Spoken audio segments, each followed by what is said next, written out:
ومن أحسن قولا ممن دعا إلى الله. بسم اللہ الرحمن الرحیم. السلام علیکم ورحمۃ اللہ وبرکاتہ. پیارے دوستوں اور عزیز بہنوں، میں ہوں یوسف ملک اور آپ دیکھ رہے ہیں دعوت جنت کا راستہ. دوستوں، آگے بڑھنے سے پہلے آپ سے گزارش ہے کہ ہماری ویڈیوز کو زیادہ سے زیادہ شیئر کریں، اور اگر ابھی تک آپ نے ہمارے چینل کو سبسکرائب نہیں کیا تو اس کو سبسکرائب ضرور کر لیں اور کمنٹس باکس میں اپنی رائے کا اظہار کریں.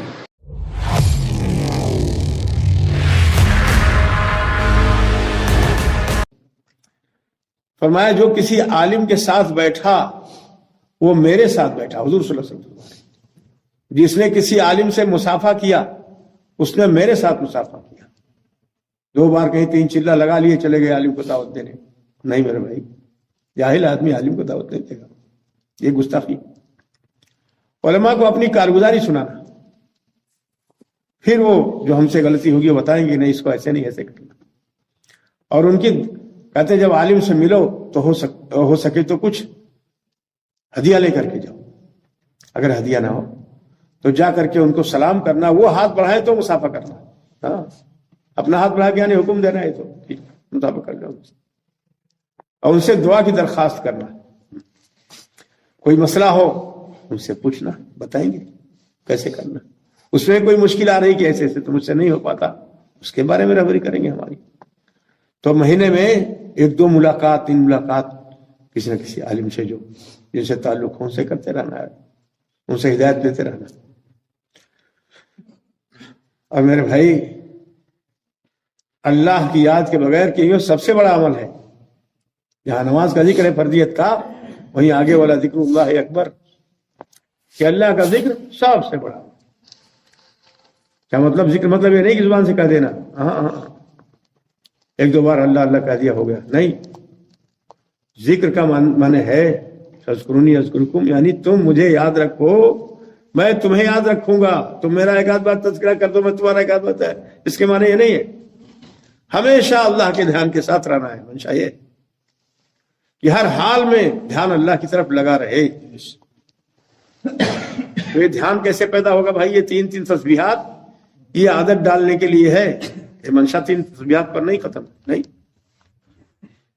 بلکہ ان 3 تسبیحات کے ساتھ قرآن کی تلاوت روزانہ 1 پارہ جو دیکھ کر کے پڑھتا ہے، ناظرہ پڑھتا ہے قرآن، اس کو 1 پارہ روزانہ، اور حافظ کے لیے 3 پارہ روز بتایا. یہ دلی مرکز سے کہا جاتا ہے. اور یہ فجر بعد اور عصر بعد 3 تسبیحات یہ عادت ڈالنے کے لیے ہے. اور موقع محل کی دعائیں، جس موقع کی جو دعا. اب گھر میں داخل ہونا ہے تو بسم اللہ کر کے سلام کر کے ساتھ داخل ہوں گے. اب قرآن کی آیت پڑھ کے داخل ہو تو سنت کے خلاف ہو جائے گا نا. جس وقت کی جو دعا ہے اس وقت کی وہی دعا. تو تیسرا کلمہ درود شریف اور استغفار میرے بھائی بہت نفع ہے. اس میں تیسرے کلمے میں اللہ کی پاکی، اللہ کی بڑائی،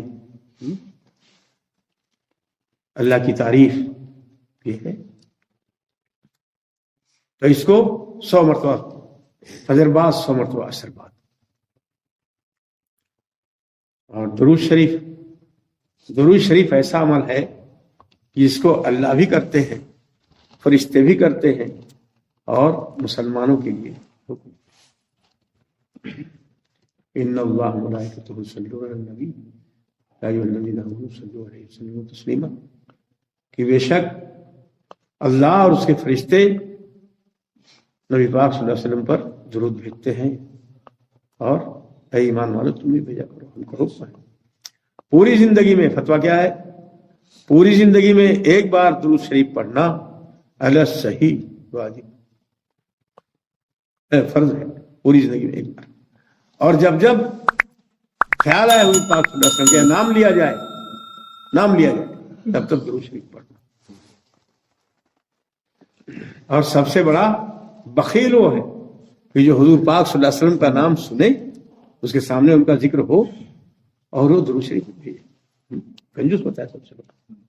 اللہ تعالیٰ ہم سب کو ہر مناسب موقع پر درود شریف پڑھنے کی توفیق عطا فرمائے، زیادہ سے زیادہ درود پڑھنے کی توفیق عطا فرمائے۔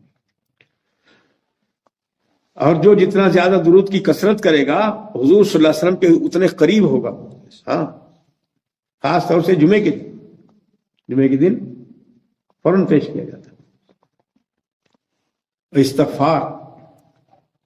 استغفار ایسا عمل ہے میرے بھائی، ہر ایک سے انسان سے گناہ نہ ہو ناممکن ہے، یہ ہو ہی نہیں سکتا۔ جب ہمارے دادا سے ہوا آدم علیہ السلام سے، کیونکہ وہ تو ہمارے خمیر میں شامل ہے، جس فارمولے سے ہم بنے اسی میں شامل ہے، تو غلطی تو ہم سے ہوگی ہی، لیکن جو اپنی غلطی سے معافی مانگ لے اس کی غلطی اللہ معاف کرتے ہیں۔ یہ تو دادا کی خصلت ہے۔ اپنی غلطی پہ اڑے رہنا کہ نہیں یہی صحیح ہے، یہ ابلیس کی خصلت ہے۔ اللہ حفاظت فرمائے ہم سب کی۔ تو غلطی ہم کریں گے ہی، لیکن جب بھی ہم استغفار کریں گے اللہ معاف کر دیں گے۔ تو زیادہ سے زیادہ استغفار، اور استغفار کا بڑا فائدہ ہے۔ سورہ نوح میں ہے، قلت استغفروا سے ہے آیت شروع، مجھے پوری یاد نہیں ہے، اس کا خلاصہ یہ ہے کہ استغفار کی کثرت سے اللہ بیٹے دیں گے اور گناہوں کو معاف کریں گے، گناہوں کو، اور مال بھی عطا فرمائیں گے، اور نہر جاری کریں گے، اور بارش جاری کریں گے۔ استغفار کی کثرت میں بتایا میرے بھائی، بچوں کو کتنا فائدہ ہے۔ مال دیں گے، والبنینا یعنی بیٹا دیں گے، اور بارش برسائیں گے، اور نہر بھی دیں گے، اور باغ بھی دیں گے۔ یہ سب استغفار کی کثرت پر ہے میرے بھائی، تو بہت بڑا نفع اس کا ہے۔ تو 100 مرتبہ صبح شام، یہ تو کم سے کم ہے۔ ہاں، اللہ تعالیٰ ہم سب کو توفیق عطا فرمائے۔ اور میرے بھائی، اس وقت تو ہنڈا دے کر کنارے کر دیا ہے، بہن کا حصہ ہیرو ہونڈا سے شادی بھی کر دی، اور باقی اس کا 10 بیگھہ کے شاید کہیں کسی گاؤں میں اس کا رواج بہن کا حصہ دینے کا۔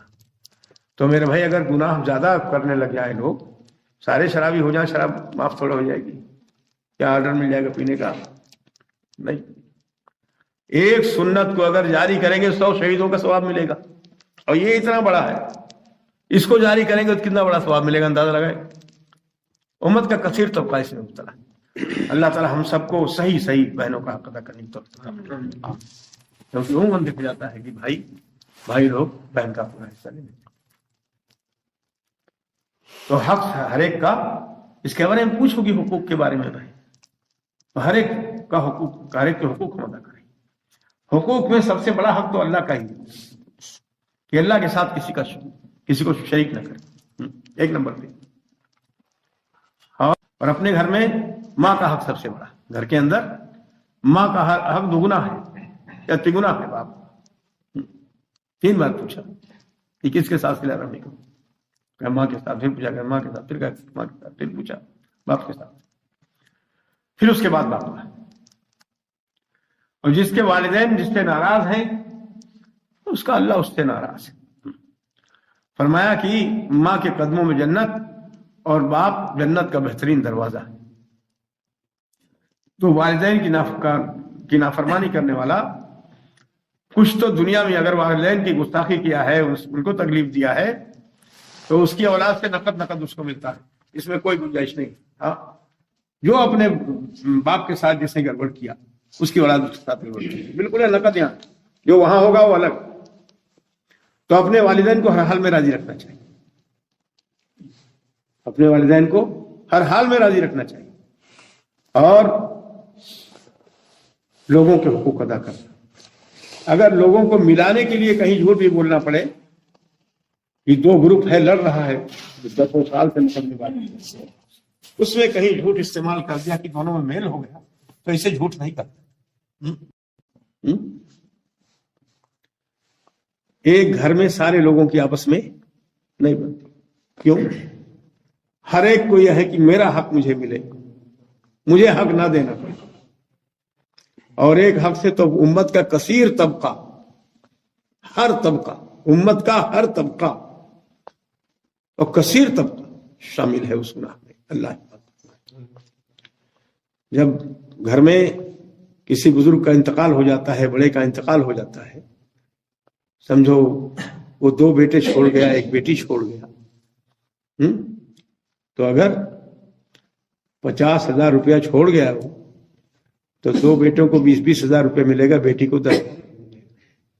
اور 50 بیگھہ کھیت اگر چھوڑ گیا تو 20 بیگھہ ملے گا بیٹوں کو اور 10 بیگھہ بیٹی کو ملے گا.